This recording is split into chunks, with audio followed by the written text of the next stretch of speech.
ومن شرور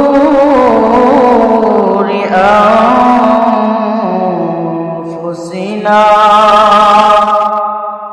من يهده الله فلا مضل له ومن يضلله فلا هادي له ونشهد أن لا إله إلا الله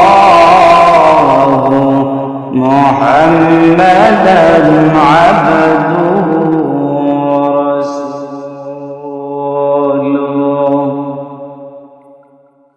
ونشهد أن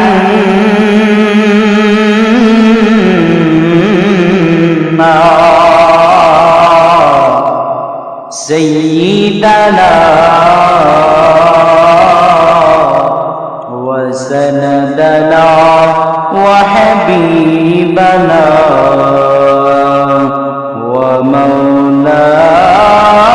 ومولانا محمد وعلى آله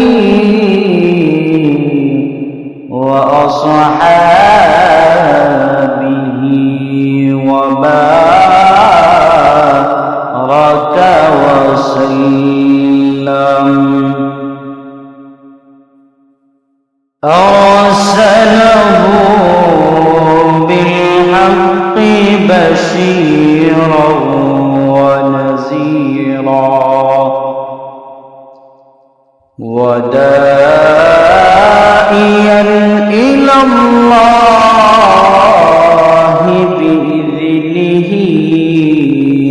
وسراجا وقمرا منيرا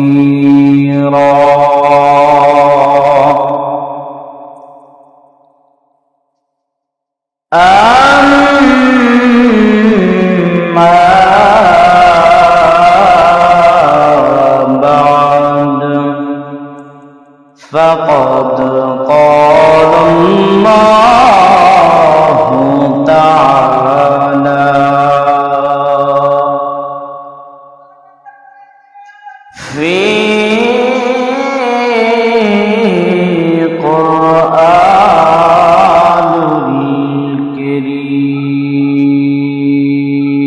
الكريم أعوذ بالله من الشيطان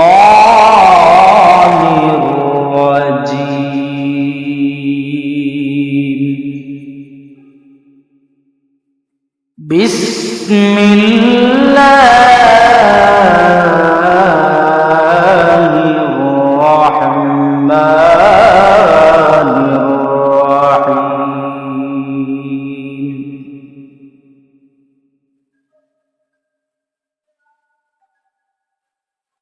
أحل الله البيع وحرم الربا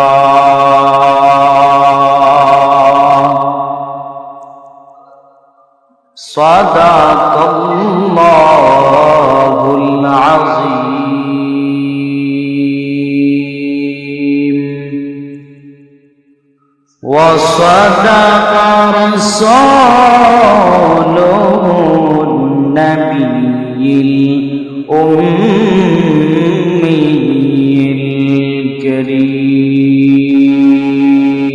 الكريم ونحن على ذلك من الشاهدين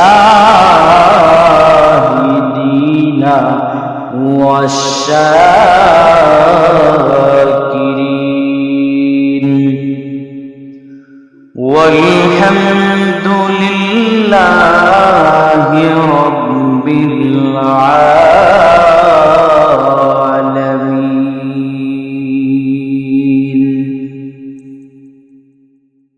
قال النبي صلى الله على محمد وعلى آله وأصحابه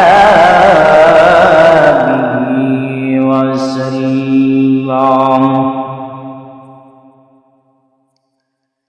لا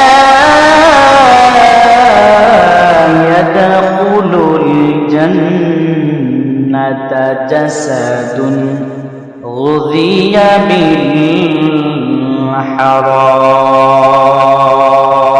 بالحرام أو قام عليه الصلاة والسلام. إن الله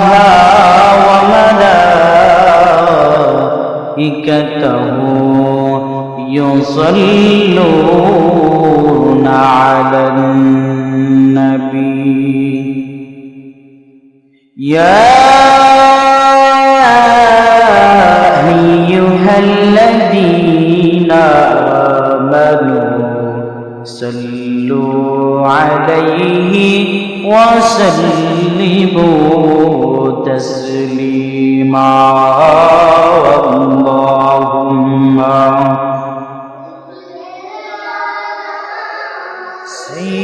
سيدنا مولانا محمد وعلى آله سيدنا مولانا محمد. اللهم صل على سيدنا مولانا محمد وعلى آل سيدنا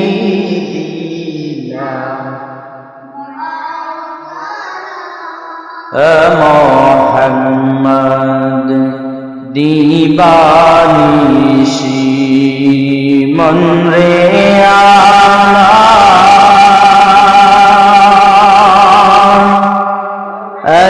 দিও না যন্ত্রণা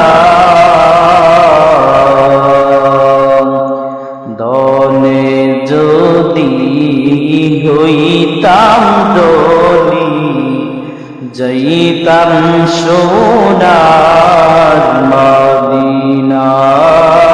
আল্লাহুম্মা সাল্লি আলা সাইয়্যিদিনা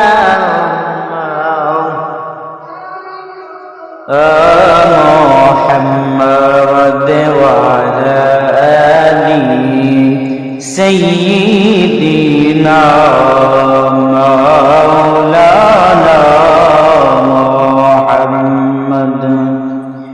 নবী গো আপনার ভালোবাসায়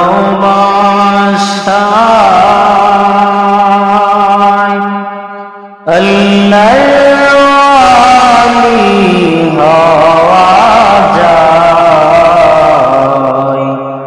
নবী গো আপনার ভালোবাসায় জন্নতবাসী হওয়া যায়। আল্লাহুম্মা সাল্লি আলা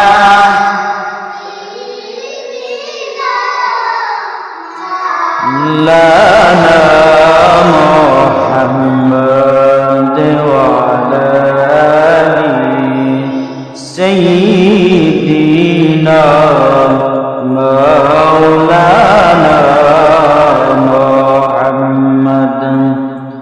গাছে চিনল মাছে চিনল চিনল বনের হরিণে উম্মত হইয়া চিনলাম না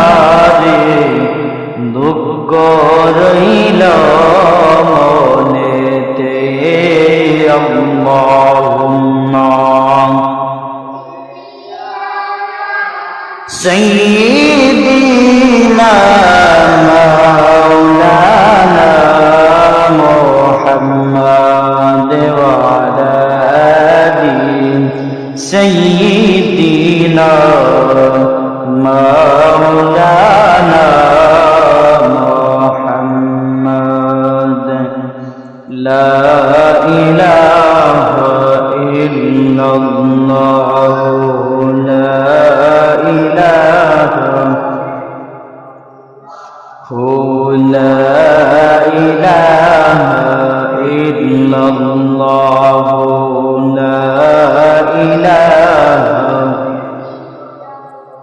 হায়রে তো দূরে মদিনা আমরা কেমনে যাব জানি না হায়রে তো দূরে মদিনা আমরা কেমনে যাব জানি না দয়ার আল্লাহ দয়া করলে দয়ার আল্লাহ দয়া করলে যাইব সোনার মদিনা লা ইলাহা ইল্লাল্লাহ লা ইলাহা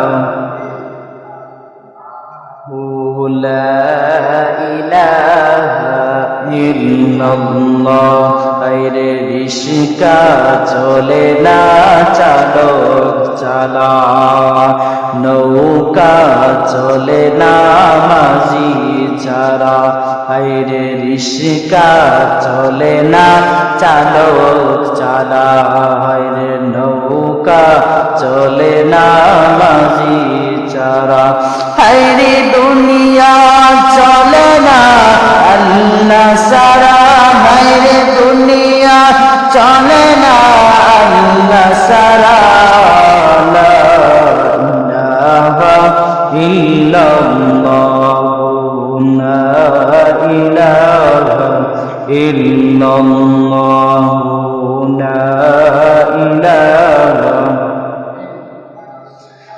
লা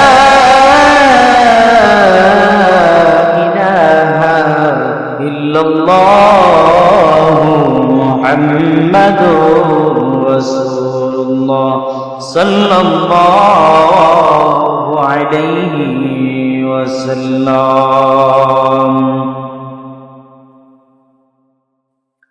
আল্লাহ রাব্বুল আলামিনের দরবারে অসংখ্য শুকরিয়া জ্ঞাপন করি যে রব্বুল আলামিন আজকে পবিত্র জুমার দিন অনেক ব্যস্ততার মধ্যে দিয়েও আজকে আমাদেরকে মসজিদে আসার তৌফিক দান করেছেন। এর জন্য জুড়ে সুরে রব্বে কারীমের শুকরিয়া জ্ঞাপন করে বলি আলহামদুলিল্লাহ। আমরা জানি রবের শুকরিয়া জ্ঞাপন করে আমরা কখনো শেষ করতে পারবো না। আজকে দেখা যায় অনেক মানুষ হারাম কাজে লিপ্ত রয়েছে, কিন্তু রব আমাদেরকে পছন্দ করে যাদেরকে পছন্দ করেছেন তাদেরকে হালাল উপার্জনের দিক দেখিয়ে দিয়েছেন। আল্লাহ রাব্বুল আলামিন হযরত মুহাম্মদ সাল্লাল্লাহু আলাইহি ওয়াসাল্লামের নবীর উম্মত হিসেবে আমাদেরকে পাঠিয়েছেন বিদায় আল্লাহ তাআলার কাছে শুকরিয়া জ্ঞাপন করে বলি আলহামদুলিল্লাহ। আজকে যে আলোচনা করব, রিজিকের মালিক আল্লাহ। রিজিকের মালিক একমাত্র আল্লাহ, আর কেউ রিজিকের মালিক নয়। আল্লাহ তাআলা মানুষকে যে সম্পদ দেন, এই সম্পদটা দেনেওয়ালাও রব আল্লাহ তাআলা। আল্লাহ তাআলা আবার হুকুম দিয়েছেন যে আমি তোমাদেরকে যে সম্পদটা দিব তোমরা কিভাবে তা আয় করবে, কিভাবে তোমরা ব্যয় করবে তাও বুঝিয়ে দিয়েছে। শুধু তাই নয়, হাঁটা চলা সব কিছু, এনিথিং যা কিছু আছে সব কিছুই আল্লাহ তাআলা আল্লাহ রাসূল সাল্লাল্লাহু আলাইহি ওয়াসাল্লাম হাদিস শরীফের মাধ্যম দিয়ে, কোরআনের মাধ্যম দিয়ে আমাদেরকে শিখিয়েছেন যে চলাফেরা কিভাবে করব, খাওয়া দাওয়া কিভাবে হবে, রিজিকের মালিক আল্লাহ, কিভাবে রিজিক অন্বেষণ করব, কিভাবে আমরা রুজি রোজগার করব, কিভাবে ব্যয় করব, কোথায় ব্যয় করব, কোথায় ব্যয় করব না, সব কিছু আল্লাহ তাআলা এবং তার রাসূল শিক্ষা দিয়ে গেছেন। কিন্তু আমাদের বর্তমান জমানাতে একটু উল্টো। আমরা তো আল্লাহ রাসূল সাল্লাল্লাহু আলাইহি ওয়াসাল্লাম বলেন একটা, আমরা করি আরেকটা। আল্লাহ রাসূল সাল্লাল্লাহু আলাইহি ওয়াসাল্লাম হাদিস শরীফের মধ্যে বলেছেন, আমরা তো নামাজ পড়ি অনেক, ম্যাক্সিমাম মুসলিম রাষ্ট্র চাইলে অনেকে নামাজ পড়ি, অনেকে নামাজ পড়ি না। নামাজ পড়ি না, অন্যান্য ইবাদত করি যেগুলো আল্লাহ তাআলার হুকুমের প্রেক্ষাপটে পড়ে থাকে। যেমন রোজা রাখি আমরা, ম্যাক্সিমাম মুসলমানে এটা রোজা তারা আদায় করে বা তারা রাখে। যাই হোক, আমরা আল্লাহ তাআলার হুকুম মানি, নামাজ পড়ি, রোজা রাখি, ইবাদত করি। একটু চিন্তা করে দেখেন তো, আল্লাহ রাসূল সাল্লাল্লাহু আলাইহি ওয়াসাল্লাম হাদিস শরীফের মধ্যে বলেছেন যে পবিত্র ওয়ালা আল্লাহ, আল্লাহ পবিত্র, এটাতে কোনো সন্দেহ নাই। যে ব্যক্তি সন্দেহ করবে যে আল্লাহ পবিত্র না, আল্লাহ অপবিত্র, তার ঈমানই থাকবে না। অতএব আমি আপনি বিশ্বাস করতে হবে, মানতে হবে আল্লাহ পবিত্র। আল্লাহ রাসূল সাল্লাল্লাহু আলাইহি ওয়াসাল্লাম হাদিস শরীফের মধ্যে বলেছেন, আল্লাহ রাব্বুল আলামিন যেহেতু পবিত্র, আল্লাহ তাআলা তোমাদেরকে যে সম্পদ দিয়েছেন, যে মাল দিয়েছেন, তোমরা যদি তা পবিত্রভাবে গ্রহণ করো এবং পবিত্রভাবে ক্ষয় করো, পবিত্রভাবে ব্যয় করো। আল্লাহ রাব্বুল আলামিন বলেন, আমি আল্লাহ, আল্লাহর হাবিব বলেন, ওই সম্পদ আল্লাহ রাব্বুল আলামিন গ্রহণ করেন, অন্যথায় এই সম্পদ আল্লাহ তাআলা গ্রহণ করেন না। সুবহানাল্লাহ। আল্লাহ রাসূল সাল্লাল্লাহু আলাইহি ওয়াসাল্লাম বলেছেন, আমার উম্মত,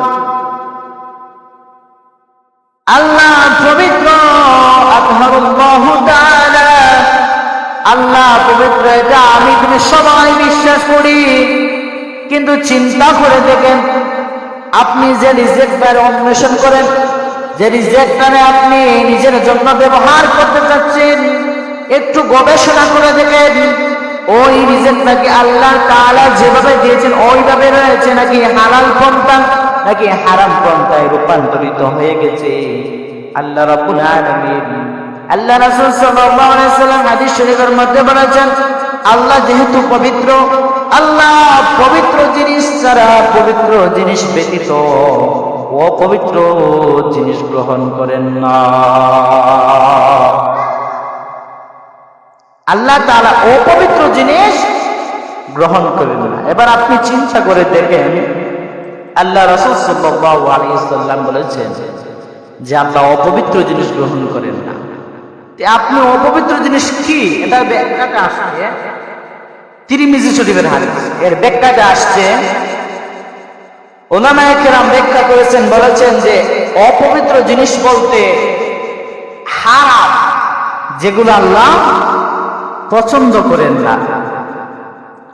হারাম মানে যেগুলো আল্লাহ নিষিদ্ধ করেছেন এগুলো অপবিত্র, আর হালাল মানে যেগুলো আল্লাহ তাআলা হুকুম দিয়েছেন করতে পারো, এগুলো আপনার জন্য জায়েজ করে দিয়েছেন, এগুলোকে হালাল বলা হয়। কিন্তু আপনি আমি চিন্তা করে দেখি, আল্লাহ রাসূল সাল্লাল্লাহু আলাইহি ওয়াসাল্লাম এই হাদিসের মধ্যে বলেছেন হালাল রুজির কথা। ব্যাখ্যাতে উলামায়ে কেরাম, হাদিসের ব্যাখ্যাতে উলামায়ে কেরাম রুজি রোজগারের কথা বলেছেন, আয় রুজির কথা বলেছেন, খাবারের কথা বলেছেন। আপনি আল্লাহ রাসূল সাল্লাল্লাহু আলাইহি ওয়াসাল্লাম বলেন, শুধু তাই নয়, ইমাম, আমাদের চারজন ইমাম রয়েছেন, তিনজন ইমামের একটি কিতাব রয়েছে, যে কিতাবের মধ্যে ইমামগণ একত্রিত হয়ে একটি কথায় বসিত দিয়েছেন, বলেছেন যে যদি কোনো ব্যক্তি একটি কাপড় ক্রয় করে, তথা একটি কাপড় ক্রয় করে, একটি কাপড় ক্রয় করার পর যদি ওই ব্যক্তিটা 10টি দিরহাম দোকানদারকে দিয়া দেয় এবং 10টি দিরহামের মধ্যে একটি দিরহাম হারাম হয়, বাকি 9টি দিরহাম হালাল হয়, আল্লাহর ওই ইমামগণ, ইমামে আবু হানিফা, ইমামে শাফি, ইমামে মালিক, তিনজন ইমাম বলেছেন ওই কাপড় পরিধান করে যত ইবাদত করবে, নামাজ পড়বে, সে রোজা রাখবে, আল্লাহ তাআলা রব্বুল আলামিন ওই ইবাদতটাকে গ্রহণ করবেন না, ওই ইবাদতটা বেকার হয়ে যাইবে। কেমনে বেকার হবে? আপনি দেখেন আল্লাহ রাসূল সাল্লাল্লাহু আলাইহি ওয়াসাল্লামের, আমরা যাকে ইমাম মানি, ইমামে আবু হানিফা, ইমামে শাফি, ওনারা বলেছেন যদি একটা কাপড় ক্রয় করেন, যে কাপড়টা 10 দিরহাম দিয়ে ক্রয় করেন, 10টা দিরহামের মধ্যে 9টি হালাল পন্থা থাকে আর 1টি হারাম থাকে, এই কাপড় পরিধান করে যতদিন পর্যন্ত আপনি নামাজ পড়বেন, যতদিন পর্যন্ত রোজা রাখবেন, সদকা করবেন, দান করবেন, এগুলো আল্লাহ তাআলা গ্রহণ করবেন না। হযরত উমর ইবনে খাত্তাব রাদিয়াল্লাহু তাআলা আনহু হাদিস শরীফের মধ্যে বলেছেন যে আমি রাসূল সাল্লাল্লাহু আলাইহি ওয়াসাল্লামকে একটি কথা বলতে শুনিয়াছি। রাসূল সাল্লাল্লাহু আলাইহি ওয়াসাল্লাম বলতে শুনিয়াছি যে ও আমার উম্মত, দুনিয়ার জমিনে যদি তুমি হারাম পন্থা অবলম্বন করে টাকা উপার্জন করো, এই হারাম পন্থা থেকে তুমি যাকাত দাও, হজ দাও, হারাম পন্থা থেকে তুমি মসজিদ মাদ্রাসায় দাও, এই হারাম টাকা তোমার কোনো কাজে আসবে না। তবে দান সদকা দিতে পারো, কিন্তু এই টাকা তোমার কোনো কাজে আসবে না। কারণটা কি? আল্লাহ রাসূল সাল্লাল্লাহু আলাইহি ওয়াসাল্লাম উদাহরণ দিয়ে বুঝিয়েছেন, ও উমর, কেন কারণ আসবে না, কেন উপকারে আসবে না? কারণ একটাই, একটি নাপাক কাপড় যদি আপনি প্রস্রাব দিয়ে এই নাপাক কাপড়টিকে ধৌত করেন, তো তা এই নাপাক কাপড়টিকে গোসল করাতে চান, তাহলে নাপাক কাপড়টিকে পরিষ্কার করতে চান, তাহলে আপনি বলেন তো ওই কাপড়টা আরো নাপাক হবে নাকি সে পরিষ্কার হবে? অবশ্যই আরো নাপাক হবে। এই দিকে বিবেচনা করে হযরত ওমর বলেন, আমি আপনি যা কিছু ক্রয় করব, যা কিছু রুজি রোজগার করব, দান সৎকার করব, হালাল নাকি হারাম হতে হবে? অবশ্যই হালাল হতে হবে। আল্লাহ রাব্বুল আলামিন তো আমাদের জন্য হালাল করে দিয়েছেন যে বিষয়টা, এটা আমি হালাল ভাবে চলতে হবে। যে বিষয়টা হারাম করে দিয়েছেন, এটা হারাম মেনে চলতে হবে। রব্বুল আলামিন আল্লাহ তাআলা কোরআনে কারীমের মধ্যে বলেন, হে রাসূল, আপনি আমার উম্মত, আপনার উম্মতকে, আমার বান্দাকে বলে দেন, যারা আমি আল্লাহর হুকুম মেনে চলবে, যারা আমি আল্লাহ যে বিধান দিয়েছি ওই বিধানটাকে মেনে চলবে, বিধানের প্রতি কোনো অবজ্ঞা করবে না, তাহলে শুনে নাও, শুনে নাও, আমি আল্লাহ তার জন্য জান্নাতের সুসংবাদ দিয়ে দিলাম। সুবহানাল্লাহ। একটি হাদিস শরীফের মধ্যে আল্লাহ রাসূল সাল্লাল্লাহু আলাইহি ওয়াসাল্লাম বলেছেন, যদি আমার কোনো উম্মত হারাম খায় কিন্তু সে তাওবা করে নাই, হারাম খাওয়া ছাড়ে নাই, কিন্তু সে ইবাদত করতেছে, নামাজ পড়তেছে, দান সদকা করতেছে, রোজা রাখতেছে, অন্যথায় অনেক কিছু করতেছে, আমি রবকে খুশি করার জন্য ইবাদত করতেছে, তাহলে তার ইবাদত কতটুকু আমি রবের কাছে গ্রহণযোগ্য হবে? আল্লাহ রাসূল সাল্লাল্লাহু আলাইহি ওয়াসাল্লাম বলেন, সে যদি নামাজ পড়তে তার কপালের মধ্যে খয়রি পড়ে, কপালটা শক্ত হয়ে যায়, এবং রোজা রাখতে রশির মতন চিকন হয়ে যায়, কিয়ামতের আগ পর্যন্ত তার নামাজ এবং রোজা কবুল হবে না। অতএব আপনি যা উপার্জন করবেন হালাল, যা খাবেন তাও হালাল হতে হবে, এবং যা দান করবেন, সদকা করবেন, তাও হালাল হতে হবে। যদি আপনি হারাম পন্থা অবলম্বন করেন, আপনার জন্য শাস্তি অনিবার্য, আর যে শাস্তি তাতে আল্লাহ তাআলা আপনার নামাজই কবুল করবেন না, আপনার ইবাদতই কবুল করবেন না। আল্লাহ তাআলা আপনাকে বেজার, মানে কি আপনার ইবাদত কবুল করবেন না। এতে হারাম বাদ দিয়ে দিতে হবে। হারামের অনেক শাখা রয়েছে। এক নম্বরে শাখা সুদ, দ্বিতীয়ত ঘুষ। কিন্তু এগুলা তো রয়েছে, আমরা মনে করি শুধু হারাম সুদ আর ঘুষ, কিন্তু তা না। হারাম উপার্জনের মধ্যে সুদ আর ঘুষ শুধু তাই না, হারাম উপার্জনের মধ্যে অনেক অনেক কিছু রয়েছে। যেমন এতিমের সম্পদ আত্মসাৎ করা হারাম। আপনি একজনের গাছের ফল না খেয়ে খাওয়া দাওয়া করছেন, খাবার খেয়েছেন, এটাও হারাম। একজন ব্যক্তি আমাকে প্রশ্ন করেছিল, হুজুর, যে একজন চুরে যদি সে চুরি করে কিন্তু পরবর্তী সে নামাজ পড়ে, তার নামাজ কি কবুল হবে? কিন্তু আরেকজন আলেম, তাকে আমি চিনি, সে বলছিল যে সে চুরির বিচার ভিন্ন হবে, কিন্তু নামাজেরটা কবুল হবে। তো রাসূলের হাদিস অনুযায়ী দেখা যাচ্ছে যে চুরি করে, সে তো চুরি করে হালাল খাবার খাচ্ছে না, চুরি করে হারাম খাবার খাচ্ছে, বিদায় তার নামাজ রোজা বন্দেগী কোনো কিছুই কবুল হবে না।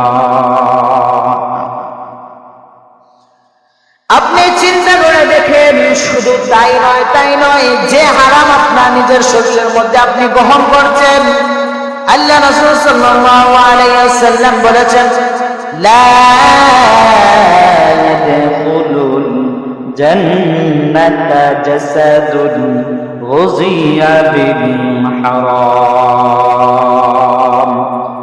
আল্লাহ রাসূল সাল্লাল্লাহু আলাইহি ওয়াসাল্লাম বলেছেন, হারাম ভক্ষণকারীর শরীর, তথা যে শরীরের মধ্যে হারাম থাকবে, শরীরের পরিমাণ হারাম থাকবে, ওই হারাম দেহটা কখনো জান্নাতে প্রবেশ করিবে না। এতে বোঝা যায়, যদি আমি হালাল খাবার খাই, হারাম ভাবে নিজের দেহটারে বড় করে, নিজের দেহটারে বানিয়ে যদি আমি কবরে চলে যাই, আমার জাহান্নাম ছাড়া কোনো উপায় নাই। হে মুসলমান, এখনো সময় রয়েছে, আপনি হারাম থেকে বেঁচে থাকেন, হালালকে বেছে নেন। হারামের অনেক অনেক শাস্তি হয়ে থাকবে, হারামের অনেক অনেক শাস্তি হয়ে থাকবে। যে বিষয়টা আল্লাহ তাআলা হালাল করে দিয়েছেন এটা আমরা মানব, যেটা হারাম দিয়েছেন এটা মানব না। কিন্তু ফুকাহায়ে কেরাম, আমাদের ইমামগণ, অনেক বিষয় আছে সরাসরি হারাম বলেন নাই, কিছু জিনিস আছে যে আমরা সরাসরি হারাম বলেন নাই, তো এটা গুনাহের কাতারেই পড়ে। যেমন সুদ খাওয়ার মধ্যে দুইটি পন্থা রয়েছে, একটি ডাইরেক্ট হারাম, আর একটি হারাম বটে নয়, কিন্তু এটা বলা যাবে না হারাম নয়। এটা হারাম নয়, কিন্তু ভিন্ন দিক দিয়ে ঘুরিয়ে এটা গুনাহের কাজ হয়ে যায়। আল্লাহ রাব্বুল আলামিন আমাদেরকে প্রত্যেকটা জিনিস থেকে বেঁচে থাকার তৌফিক দান করেন। আপনি শুধু হারাম নিজে খাচ্ছেন তা না, আপনার ফ্যামিলির মানুষগুলারেও হারাম খাওয়াচ্ছেন। আপনার বাবাকেও আপনি হারাম খাওয়াচ্ছেন। আপনার বাবা, আপনার মা, আপনার সন্তান, আপনার ভাই, আপনার মেয়ে, আপনার ছেলে, সবাইকে আপনি হারাম খাবার খাওয়িয়ে যখন দুনিয়ার জমিনে সুন্দরভাবে তাদেরকে লালিত পালিত করছেন। ও দুনিয়ার মুসলমান, এবার শুনলেন হযরত আলী রাদিয়াল্লাহু তাআলা এর যুগের ঘটনা। হযরত আলী রাদিয়াল্লাহু তাআলা একজন তাবিঈন যখন মৃত্যুবরণ করলো, মৃত্যুবরণ করার পর হযরত আলী রাদিয়াল্লাহু তাআলা ওই তাবিঈর কবরের পাশে গেলেন। পাশে গিয়ে দোয়া করেন, আল্লাহ, ওই ব্যক্তি দুনিয়ার জন্য জুলুম করেছে, অত্যাচার করেছে, হারাম খেয়েছে, কিন্তু মালিক ওই ব্যক্তির গুনাহ তুমি মাফ করে জান্নাতে দিয়ে দাও। আল্লাহ রাব্বুল আলামিন হযরত আলীর দোয়া কবুল করে বললেন সুবহানাল্লাহ। কিন্তু পক্ষান্তরে আল্লাহ তাআলা হযরত আলীর দোয়া কবুল করে ফেলেছেন। কিন্তু আপনি চিন্তা করে দেখেন, ওই ব্যক্তি তো একলা বা একা সে হারাম খায় নাই, তার ফ্যামিলির মধ্যে হারাম দিয়েছিল, তার সন্তানকে হারাম খাইয়েছিল। শুধু সন্তান নয়, তার ফ্যামিলির প্রত্যেকটা মানুষকে এই রুজি রোজগারের মাধ্যমে খাইয়েছে। দিন শেষে কিছুদিন বাদে হযরত আলী ঘুমন্ত অবস্থায় স্বপ্নে দেখতেছেন যে ওই ব্যক্তির কবরে আযাব হচ্ছে। হযরত আলী ডাকতে বললেন, ওই তাবিঈ, আপনার কবরে কেন আযাব হচ্ছে?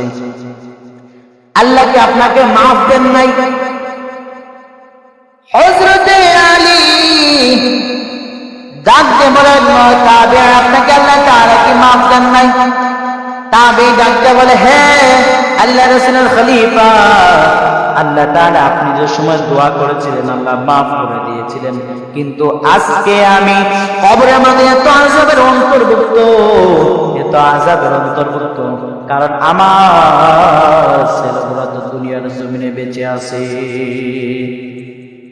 আমি যাকে হারাম ভাবে লালিত পালিত বলেছি, আজকে তো সেই ছেলে দুনিয়ার জমিনে আছে, তার শরীর তো হারাম রক্ত বয়েছে, সেও হালাল হারাম খাওয়া শুরু করে দিয়েছে। এজন্য আল্লাহ তাআলা আমার কবরে আযাব দিচ্ছেন। তো তা আমি তাকে শিখিয়েছি, তো সে শিখতে পেরেছে আমার মাধ্যম দিয়ে যে হারাম খেতে হবে, হারামের মাধ্যমে আমার শরীর বলেছি আমি তো হারাম খাবো। সেও যতদিন পর্যন্ত হারাম খাবে আমার কবরে ততদিন পর্যন্ত আযাব হবে। আপনি সময় থাকতে হারাম যদি খেয়ে থাকেন ছেড়ে দেন, এটা খুব ভয়ঙ্কর একটি জিনিস। রাসূলের হাদিস মোতাবেক আপনার দেহটা জান্নাতে যাবে না, জাহান্নামে যাবে। আপনি চিন্তা করে দেখেন, কিয়ামতের ময়দানে যখন আল্লাহ, হাসরের ময়দানে যখন আল্লাহ তাআলা আপনার সন্তানটাকে জান্নাতে না দিয়ে জাহান্নামে দিবেন,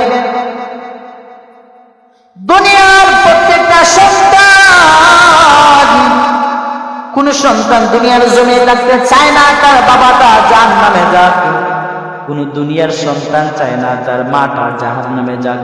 কিন্তু দেখেন, আপনি চিন্তা করেন, ওই হাসরের ময়দানে যখন আপনার ছেলেকে আল্লাহ হুকুম দেন তুমি জাহান্নামে যাও, জাহান্নামের ফেরেশতারা জাহান্নামে নেওয়ার জন্য তাকে টানাহেঁচড়ি করবে, তখন আল্লাহ তাআলার কাছে ওই সন্তানটা বলবে, আল্লাহ গো, আমি তো দুনিয়ার জমিনে হারাম খেয়েছিলাম বিদায়, হারাম শরীর গ্রহণ করেছিলাম বিদায়, আজকে আপনি আমাকে দেখা যাচ্ছে জাহান্নামে দিয়ে দিচ্ছেন।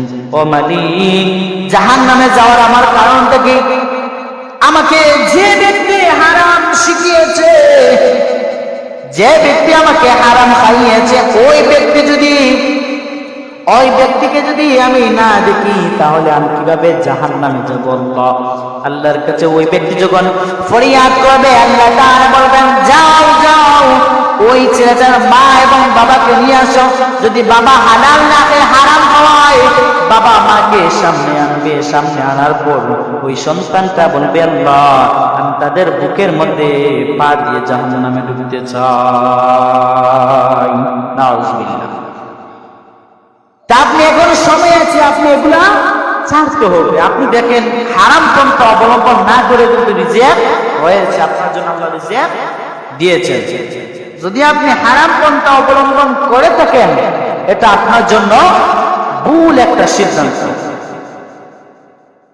হারামের কারণে আপনার সন্তান হাসরের ময়দানে আপনার বুকেতে পা দিয়ে জাহান্নামে যাইবে, তা আপনি কোথায় থাকবেন চিন্তা করে দেখবেন।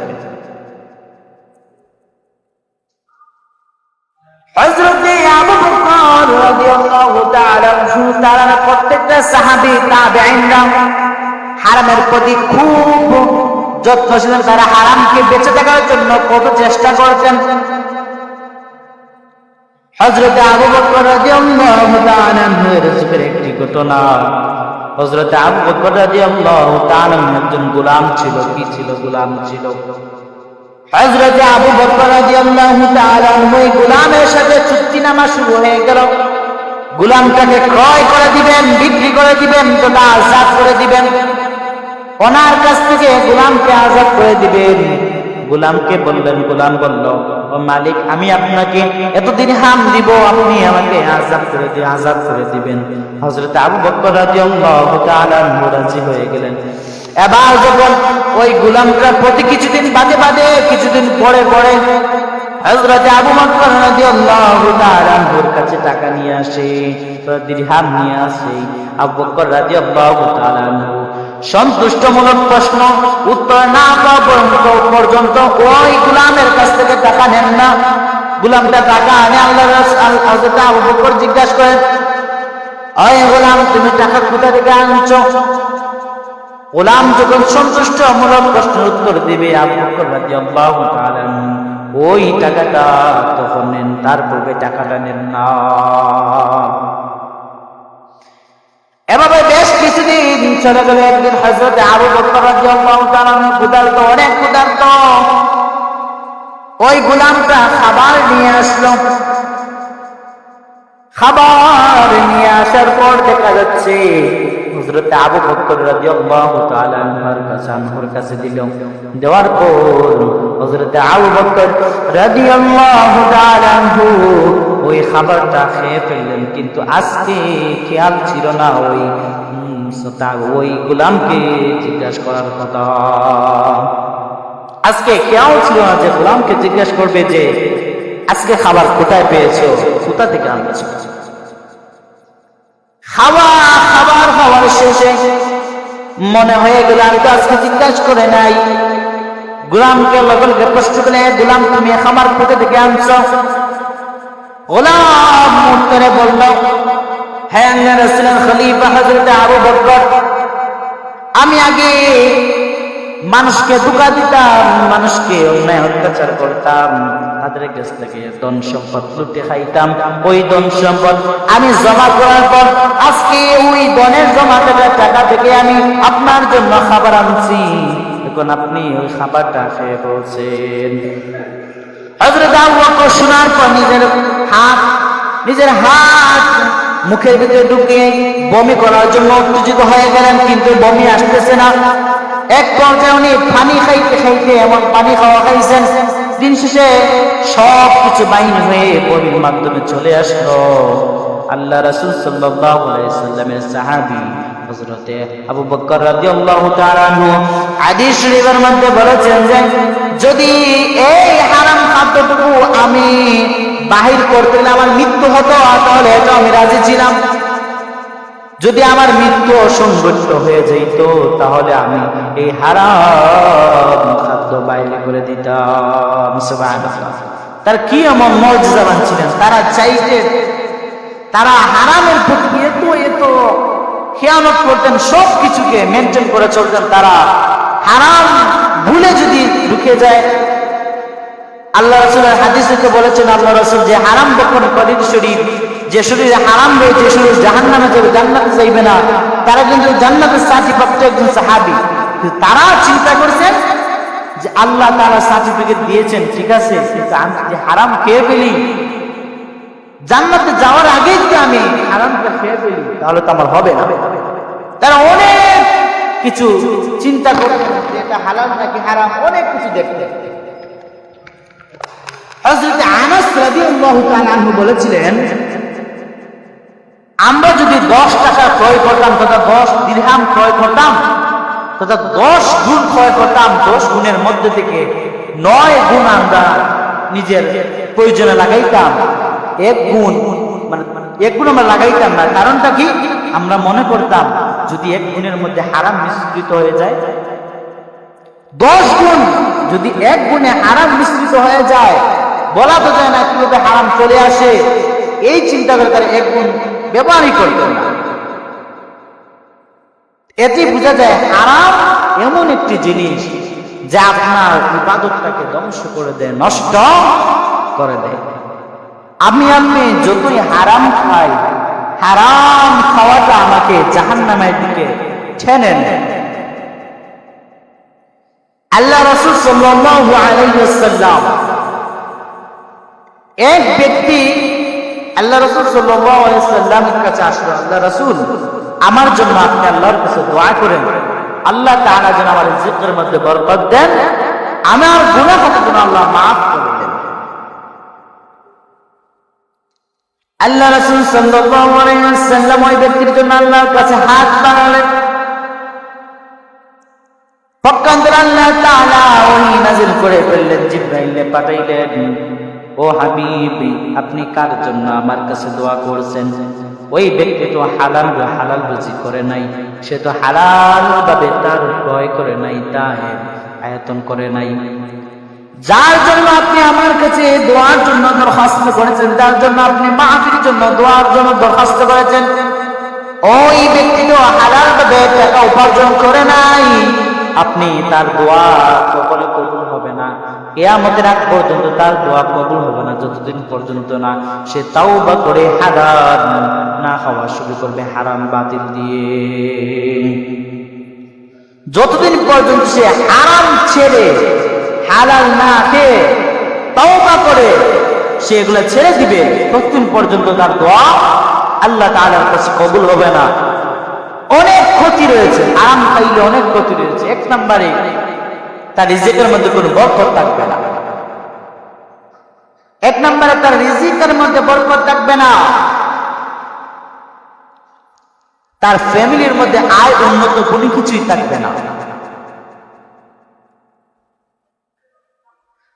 সে এমন এমন ক্ষতির সম্মুখীন হইবে যে হারাম টাকা দিয়ে যত বড় বিল্ডিং করবে, হারাম টাকা দিয়ে যত বড় বিল্ডিং করবে, 3 জমানার ভিতরে সে বিল্ডিংটা চলে যাইবে, তথা 3টি জমানা থাকতে থাকতে ওই টাকাটা শেষ হয়ে যাবে যদি হালাল টাকা না হয়।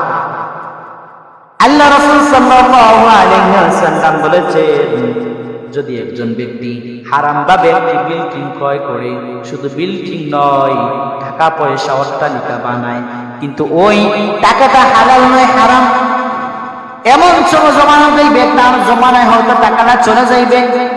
যদি তার জমানায় এই টাকা ধন সম্পদ না যায়, তার ছেলের জমানায় চলে যাইবে।